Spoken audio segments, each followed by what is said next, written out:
નમસ્કાર, આપ જોઈ રહ્યા છો ઇન્ડિયા ન્યૂઝ ગુજરાત અને હું છું આપની સાથે કોમલ અગ્રવાલ। શરૂઆત કરી મહત્વના સમાચારોથી। વડોદરાની વાત કરવામાં આવે તો વડોદરાની સાજી હોસ્પિટલમાં ડોક્ટર પર થયેલા હુમલા બાદ સુરક્ષાને લઈને મોટું પગલું લેવામાં આવ્યું છે।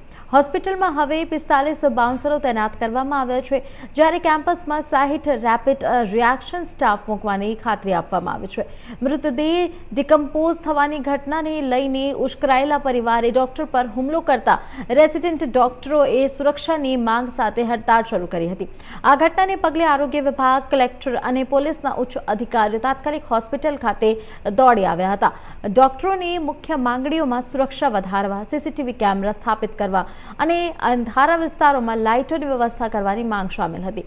અધિકારીઓ દ્વારા તમામ માંગણીઓ સ્વીકારી જરૂરી પગલાં લેવા ખાતરી આપવામાં આવતા રેસિડેન્ટ ડોક્ટરોએ મોડી રાત્રે હડતાળ સમેટી લીધી હતી। હવે હોસ્પિટલના ઓપીડી, ઇમરજન્સી અને અન્ય મહત્વના વિભાગોમાં વધારેલી સુરક્ષા સાથે કામગીરી ફરી સામાન્ય બનાવવાની દિશામાં આગળ વધી રહી છે।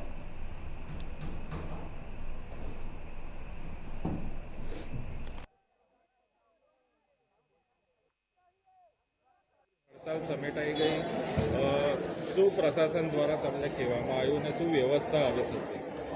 જે પણ હિંસક પગલાઓ એસએસજી હોસ્પિટલના મેડિકલ કેમ્પસમાં જે છાશવારે બનતી જે ઘટનાઓ છે એના વિરોધમાં જે અમે અહિંસક ઇમરજન્સી સેવાઓ ચાલુ રાખી અને નોન ઇમરજન્સી સર્વિસીસ બંધ કરી હતી, તેના પ્રતિઘાત રૂપે ગઈકાલે અમારે કલેક્ટરશ્રી દ્વારા, એસીપી સાહેબ દ્વારા, અમારા ડીન સાહેબ દ્વારા અમારી વાતોને અને અમારી રજૂઆતોને સાંભળવામાં આવી। ખૂબ જ હકારાત્મક અભિગમ દ્વારા એ લોકોએ અમારી વાતોને સાંભળી, અમારી રજૂઆતોને સમજી અને સૂચનો કર્યા। સાથે સાથે ગઈકાલ સાંજે જ ગાંધીનગરથી અમારા એડિશનલ ડાયરેક્ટર ઓફ મેડિકલ એજ્યુકેશનના ડાયરેક્ટર શ્રી માનનીય સચદેવ સર ગાંધીનગરથી આવ્યા। સાંજે ફરીથી અમારી માંગણીઓને સાંભળી માનનીય મંત્રીશ્રી સમક્ષ અમારી એકવાર ટેલિફોનિક વાતચીત પણ કરાવી અને અમારી વાતચીતના અનુરૂપે જે અમારી પ્રથમ માંગણી હતી કે સઘન સુરક્ષા, મધ્ય ગુજરાતની સૌથી મોટી hospital Baroda medical college SSG hospital, જેની સિક્યોરિટીની સંખ્યા છેલ્લા 3 વર્ષથી માત્ર 112, 2.5 વર્ષના પ્રયત્નો છતાં પણ કોઈ સિક્યોરિટી પર્સનલ સંખ્યામાં વધારો થયેલો નહોતો। પણ ગઈકાલના પ્રયત્નો બાદ સરકારશ્રી તરફથી રેપિડ રિસ્પોન્સ ટીમના ભાગરૂપે 60 એવા એક્ટિવ બોડીગાર્ડ કે સિક્યોરિટી પર્સનલ કે જે કોઈપણ ઘટના એસએસજી હોસ્પિટલમાં ઘટે તો માત્ર દર્શક ના બને પણ આવી એમના ભાગ લે અને ટોળાને વિખેરવાનો પ્રયત્ન કરે, એ માંગ અમારી સંતોષવામાં આવી છે।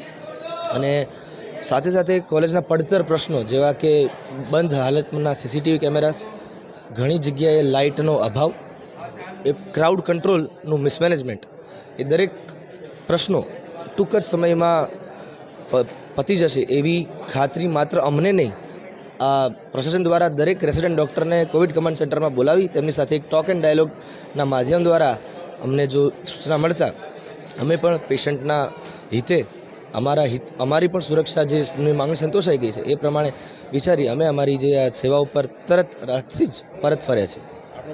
ડૉક્ટર ચિંતન સોલંકી, ઓર્થોપેડિક તબીબ।